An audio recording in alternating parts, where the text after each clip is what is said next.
Assalamualaikum warahmatullahi wabarakatuh. Waalaikumsalam warahmatullahi wabarakatuh. Bismillahirrahmanirrahim.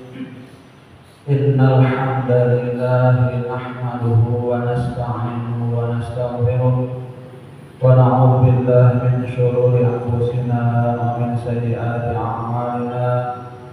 May yahdihillahu fala mudilla lahu وَمَا يُضْلِلْ فَلَا هَادِيَ لَهُ أَشْهَدُ أَنْ لَا إِلَهَ إِلَّا اللَّهُ وَحْدَهُ لَا شَرِيكَ لَهُ وَأَشْهَدُ أَنَّ مُحَمَّدًا عَبْدُهُ وَرَسُولُهُ لَا نَبِيَّ بَعْدَهُ اللهم صل وسلم وبارك على سيدنا محمد وعلى آله وأصحابه أجمعين. سبحانك لا علم لنا إلا ما علمتنا إنك أنت العليم الحكيم وتب علينا إنك أنت التواب الرحيم ولا حول ولا قوة إلا بالله العلي العظيم. رب اشرح لي صدري ويسر لي أمري واحلل عقدة من لساني يفقهوا قولي أما بعد.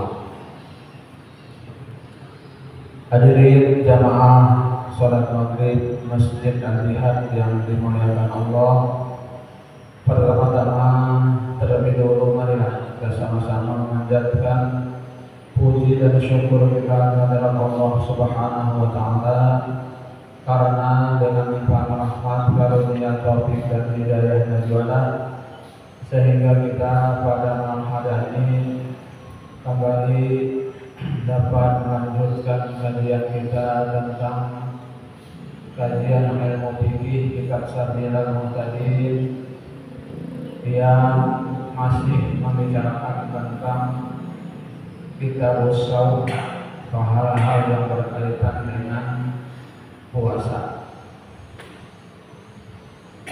Salawat serta salam semoga terlimpahkan pula kepada junjungan kita yang besar Muhammad sallallahu alaihi wasallam, pada keluarga beliau, sahabat, kerabat, zuriat, bahkan pengikut-pengikut beliau ila yaumil qiyamah.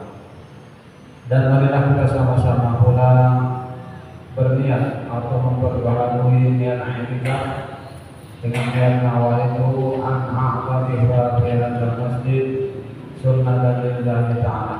Sengaja saya beriktikaf di dalam masjid ini sunnah atasku karena Allah Ta'ala.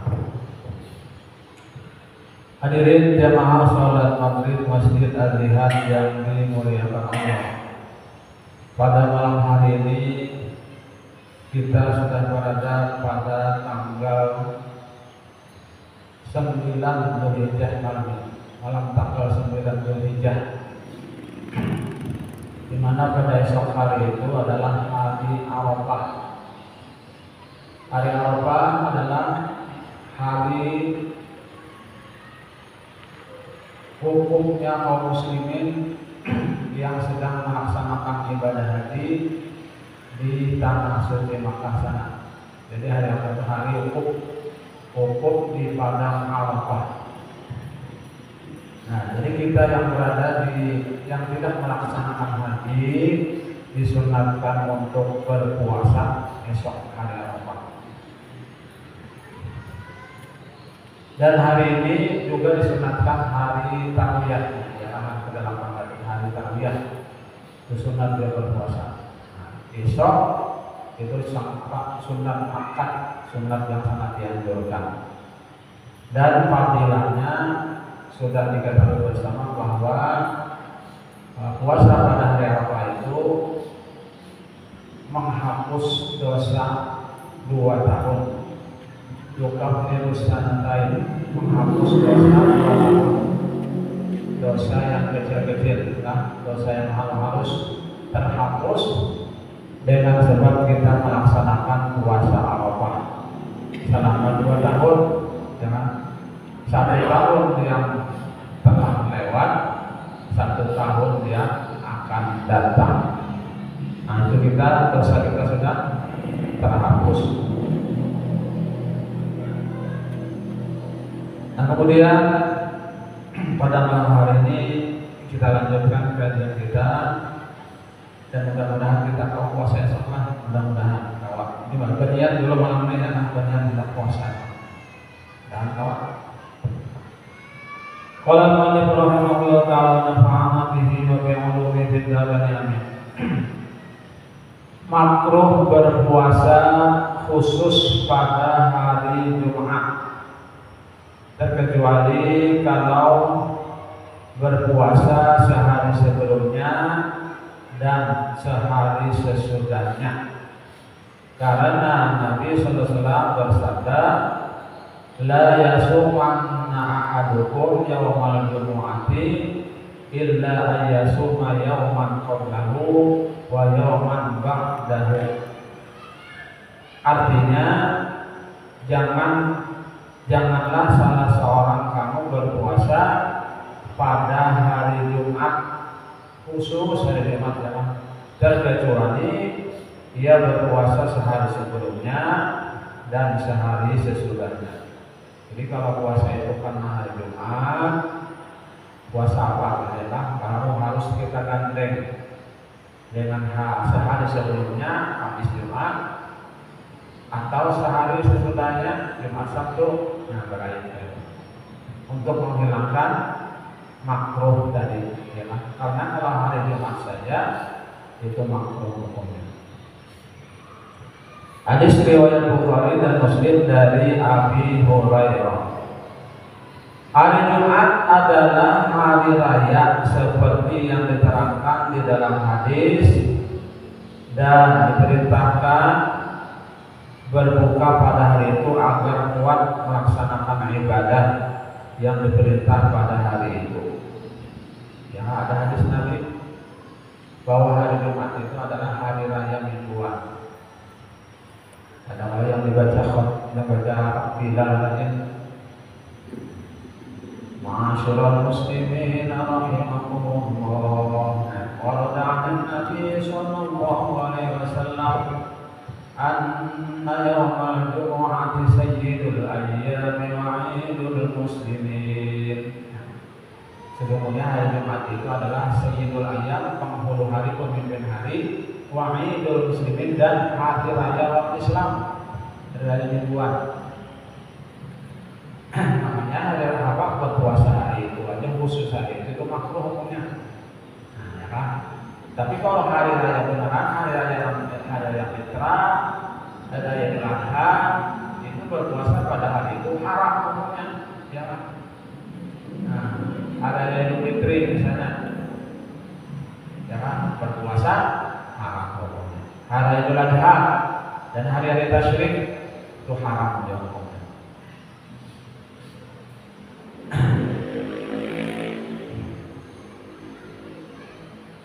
Dan juga makruh berpuasa khusus pada hari Sabtu dan hari Ahad. Khusus hari Sabtu dan hari Ahad, karena dilarang berpuasa pada hari Sabtu dan hari Ahad dikiaskan dengan hari Sabtu, ya kan? Karena hari Ahadnya hari bulan yang sebelahnya hari Ahad. Jalan ke minggu. Hari Sabtu bang, hari Sabtu itu buat hari buat kaum Yahudi. Kalau hari Ahad, bukan kaum Nasrani, ya. Dan hari Ahad dibiasakan dengan hari Sabtu karena hari Sabtu adalah hari yang dimuliakan oleh orang Yahudi dan hari Ahad dimuliakan oleh orang Nasrani. Karena itu mereka pada hari itu sibuk beribadah dan tidak bekerja. Oleh karena itu syarat menghendaki agar berbeda dengan apa yang dilakukan oleh mereka. Artinya jangan kita tasyabuh menyerupai mereka. Tetapi kalau dikumpulkan puasa pada hari Sabtu dengan hari Jumat atau puasa hari Sabtu dengan hari Ahad atau puasa pada hari Ahad dengan hari Senin, maka tidaklah makruh.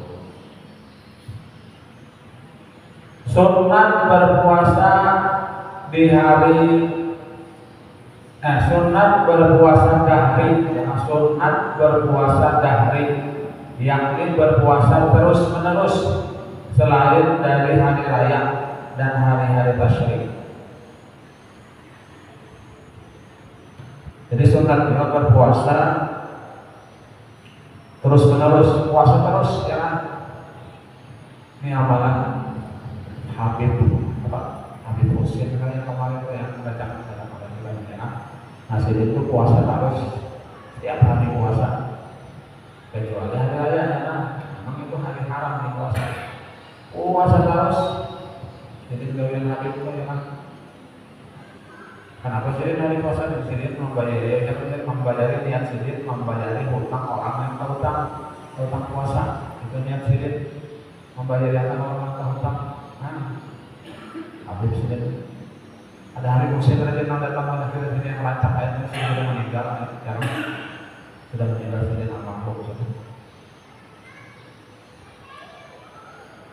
Sunat berpuasa dahri yang dia berpuasa terus menerus selain dari hari raya dan hari tasyrik. Bagi yang tidak kuat, bagi yang tidak takut akan mendatangkan mudarat. Bagi yang tidak takut akan mendatangkan mudarat yang akan menimpa dirinya atau akan menyebabkan dia tidak dapat melaksanakan tugasnya yang wajib dan yang sunnah. Ya, nang kawa aja sini nang mampu. Kamu nang ada mampu, ada usaha, ya kan? Nah, kalau Habib itu kayaknya mampu sini puasa terus, ya kan, puasa terus. Nabi SAW bersabda, "Man shawmat dahra duyiqat alaihi jahannam hakada." Artinya barang siapa berpuasa dahri, berpuasa setahun terus menerus, ya, niscaya disempitkan baginya pintu neraka jahanam. Ini nanti, ya, siapa yang berpuasa setahunan, niscaya disempitkan baginya pintu neraka. Pintu neraka itu dihalusi, dia akan dihaluskan. Jadi kada kuat, biar nanti masuk neraka itu kada kuat. Nah, itu fadilahnya puasa tahunan. Hadis riwayat Baihaqi. Lalu Rasulullah SAW melipat jarinya, yakni disempitkan baginya neraka jahanam sehingga ia tidak dapat masuk ke dalamnya, atau tidak diperolehnya tempat di dalam neraka. Karena wajahnya, ya, disempitkan dari mana? Jadi kalau mungkin masuk ke dalam neraka. Namun kalau dengan mengerjakan puasa dahri akan memudaratkan dirinya atau tidak dapat melaksanakan tugas kewajibannya, maka makruh berpuasa dahri. Namun memudaratkan artinya membahayakan, ada sambung, ada usaha, jangan. Malah makruh dipaksakan. Seperti yang disabdakan oleh Rasulullah SAW, la soma man soman abada. Artinya tidaklah puasa bagi orang yang berpuasa selama-lamanya. Orang yang kuat jangan merokok. Hadis riwayat Bukhari dan Muslim dari Abdullah bin Amr. Yang dimaksudkan oleh hadis ini ialah bagi orang yang ditakutkan akan ditimpa mudarat bahaya bagi dirinya atau tidak dapat melaksanakan tugasnya, ya itu makruh hukumnya. Demikianlah yang dikatakan oleh Syekh Ibnu Hajar di dalam kitab Tuhfah dan oleh Syekh Ramli di dalam kitab Nihayat, bahwa hadis ini diperkirakan maksudnya ialah orang yang berpuasa dalam 2 hari raya dan hari-hari tasyrik atau sebagian hari tasyrik, sedang berpuasa pada hari hukumnya diharamkan. Jadi kalau hari-hari raya, hari tasyrik itu diharamkan berpuasa pada hari. Sunat berpuasa berselang-seling, ya, berselang-seling hari.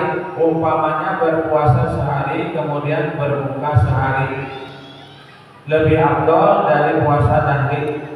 Nah ini berselang-seling, karena Nabi SAW bersabda, afdalus siyami siyamu Dawud karena yasumu yawman wa yuftiru yawman.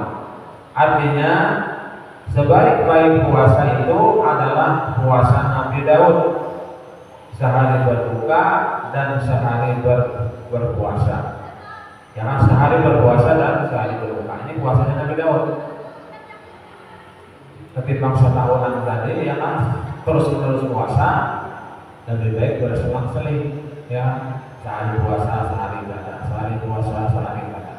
Ini puasanya Nabi Daud. Ya kan? Ini yang paling afdal puasa agar Nabi, puasanya Nabi Daud, ya kan? Sehari berpuasa, hari ini puasa, esok buka, esoknya berpuasa pulang, esoknya buka, nah, selang-seling. Kalau seorang berpuasa seperti puasa Nabi Daud, kemudian bertepatan pada hari berbuka, terjadi pada hari raya, ya, disunatkan berpuasa umpamanya hari Senin atau Kamis atau hari putih. Kalau seorang berpuasa seperti puasa Nabi Daud yang kemudian bertepatan pada hari berbuka, terjadi pada hari disunatkan berpuasa umpamanya hari Senin atau hari Kamis atau hari putih, apakah lebih afdal baginya tetap berpuasa menurut puasa Nabi Daud atau lebih afdal berbuka, atau lebih afdal berpuasa untuk mensesuaikan dengan puasa sunat pada hari itu? Jawabannya, menurut pendapat yang zahir lebih afdal berbuka, Namun sebagian ulama mengatakan lebih afdal berpuasa.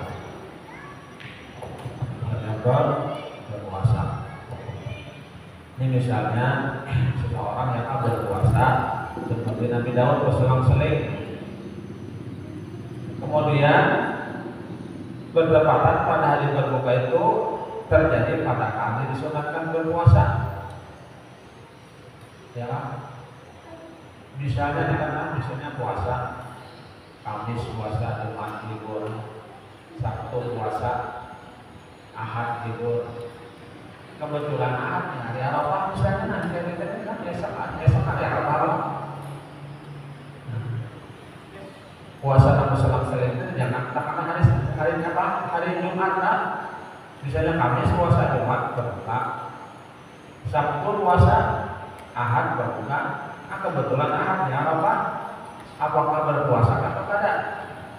Nah, ada yang mengatakan lebih afdal berpuasa, dan ada juga yang mengatakan lebih afdal berbuka. Secara ini mungkin ya, secara ini.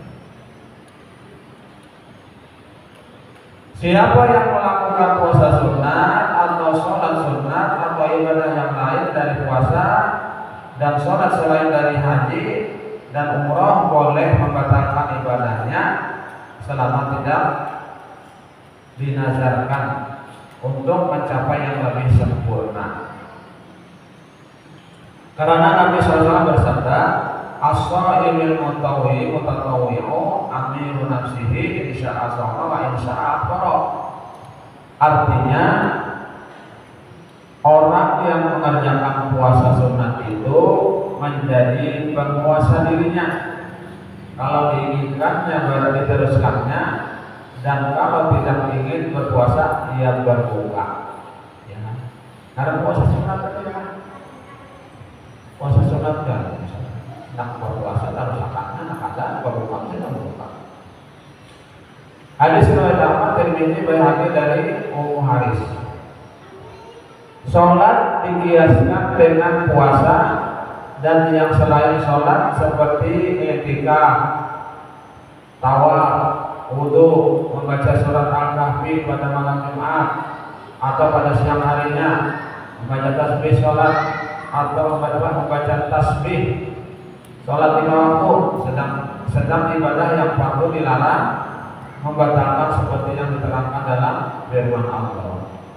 Artinya kalau ibadah-ibadah sunat itu boleh aja dibatalkan, misalnya dipertamakan batal, kalau batal, jangan puasa sunat misalnya, sunat hari Kamis, sunat Senin Kamis.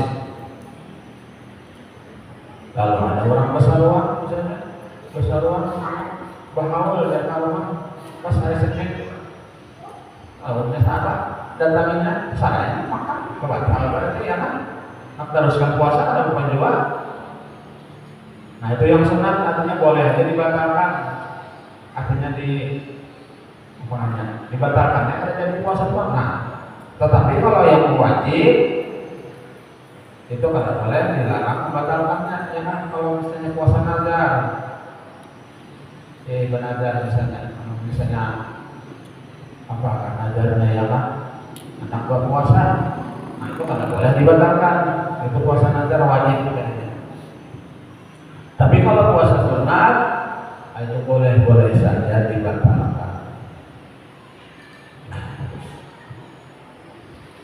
Diterangkan dalam firman Allah, wala tubtilu a'malakum. Artinya janganlah kamu merusak pahala amal.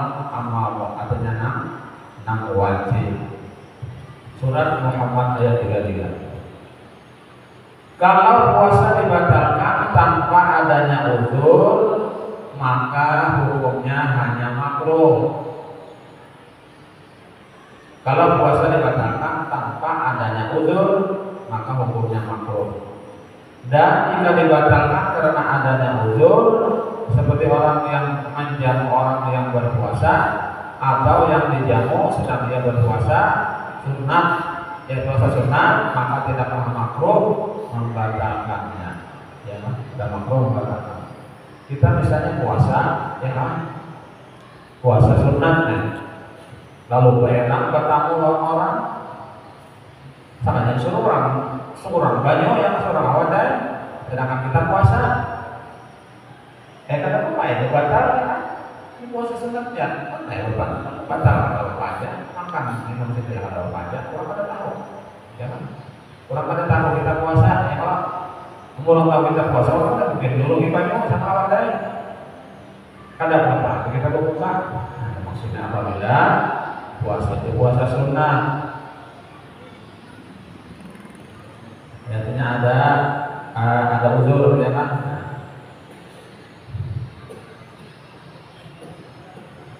Sunnah maka tidak makruh atau tidak makruh membatalkannya apabila ia sedang berpuasa sunnah tadi. Bahkan sunnah berbuka dan diberi pahala atas puasa yang dikerjakan sebelum berbuka. Jadi misalnya kita sudah berpuasa lalu berbuka, artinya tetap mendapat pahala puasa juga, maka kita sudah niatkan tadi sudah dicatat puasa yang niatnya tadi sudah dianggap kita berpuasa. Tidak wajib bagi yang membatalkan puasa sunat mengqadha puasanya, agar keluar dari perselisihan pendapat di kalangan ulama, karena ada yang mewajibkan mengqadha. Apa jadi qadha puasa sunat kan? Nah, puasa wajib. Amun puasa wajib kita tinggalkan, kita wajib mengqadha, wajib membayar. Dan orang yang sedang mengerjakan puasa qadha haram membatalkan puasa, haram membatalkan puasanya, baik qadha itu wajib atau tidak, karena agar kewajiban itu dapat dikerjakan dengan segera. Nah, jadi kalau orang qadha puasa itu kada boleh dibatalkan, ya, kada boleh membatalkan.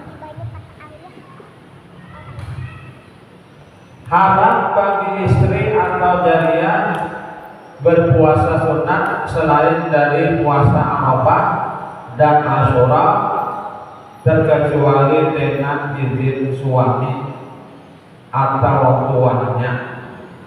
Jika suami atau tuannya berada di tempat, ya, haram bagi istri atau jariyah berpuasa selain daripada puasa Arafah dan puasa Asyura, ya kan, terkecuali dengan izin suami atau tuannya. Jika suami atau tuannya berada di tempat, atau diketahui bahwa suami tidak melarang. Lain hanya kalau suami atau tuannya tidak berada di tempat, maka tidaklah haram bagi istri dan jariyahnya tadi berpuasa sunnah. Sedang sahaya yang perempuan yang tidak halal bagi tuannya seperti saudaranya, dan sahaya lelaki, maka haram bagi keduanya berpuasa sunat tanpa izin tuannya, dengan syarat kalau karena puasa itu tidak dapat bekerja untuk kepentingan tuannya. Kalau tidak mengganggu pekerjaannya, tidaklah haram bagi keduanya berpuasa.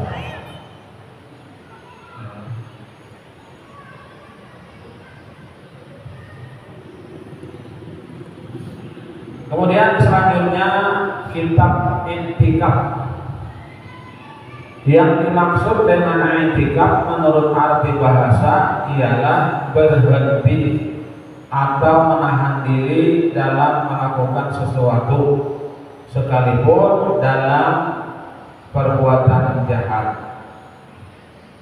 Namun yang dimaksudkan dengan i'tikaf menurut syara ialah berhenti di dalam masjid dengan niat beribadah yang dilakukan oleh seorang muslim yang balik berakal dan dalam keadaan suci dari janabat dan nifas, tidak mabuk dan dalam menahan diri dari nafsu syahwat, serta selalu ingat kepada Allah dan tahu bahwa perbuatan yang seperti itu haram diperbuat oleh orang yang beriktikaf. I'tikaf hukumnya sunat muakkad, tetapi kalau dinazarkan berubah menjadi wajib. Dan i'tikaf ini adalah suatu ibadah yang dilakukan oleh para nabi dan para nabi yang terdahulu. Ya, para nabi yang terdahulu, nabi-nabi itu suka i'tikaf di dalam masjid. Dalil i'tikaf diambil dari Al-Quran dan Sunnah, dan dari Al-Quran ialah firman Allah SWT yang berbunyi, wala tubashiruhunna wa antum aakifuna fil masajid. Al-Baqarah ayat 187 yang artinya, tetapi janganlah kamu campuri mereka itu sedang kamu beriktikaf di dalam masjid. Dan di dalam hadis terangkan bahwa Nabi SAW beriktikaf pada 10 hari awal bulan Ramadan, kemudian 10 hari pertengahan bulan Ramadan, dan pada 10 hari akhir bulan Ramadan. Beliau selalu beriktikaf sampai akhir hayatnya. Kemudian para istrinya meneruskan beriktikaf pada malam-malam yang seperti itu. Dalam hadis lain diterangkan bahwa Nabi SAW beriktikaf pada 10 hari akhir bulan Ramadan dan menurut riwayat lain 10 hari awal bulan Ramadan. Nah, jadi Nabi itu ada juga, pokoknya para nabi-nabi itu rajin iktikaf di dalam masjid.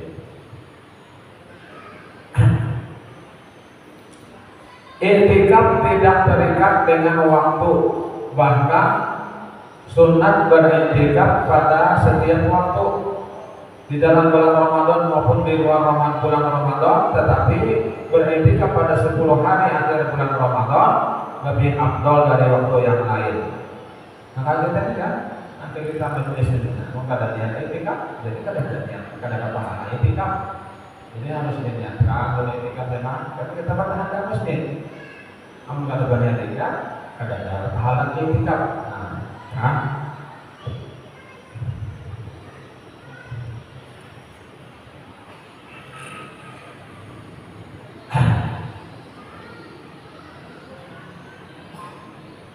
karena Nabi SAW selalu beriktikaf pada hari-hari itu sampai beliau wafat. Nabi rajin iktikaf di dalam masjid, apalagi di bulan-bulan Ramadan. Jadi rajin di iktikaf di dalam masjid. Barangkali sampai sini dulu yang dapat boleh sampaikan. Mudah-mudahan ada manfaatnya. Mudah-mudahan Allah SWT mengampuni segala dosa-dosa kita, dosa terhadap Allah kita, guru kita, tidak tertangkap muslimin dan muslimat. Mudah-mudahan Allah SWT mengabulkan segala hajat kita, hajat dunia dan akhirat. Dan mudah-mudahan Allah SWT memberikan kita, membidahi umur kita dalam keadaan husnul khatimah, husnul khatimah, husnul khatimah. Amin, amin ya rabbal alamin. Subhanallah wa bihamdika, asyhadu an la ilaha illa anta, astaghfiruka wa atubu ilaik. Wassalamualaikum warahmatullahi wabarakatuh.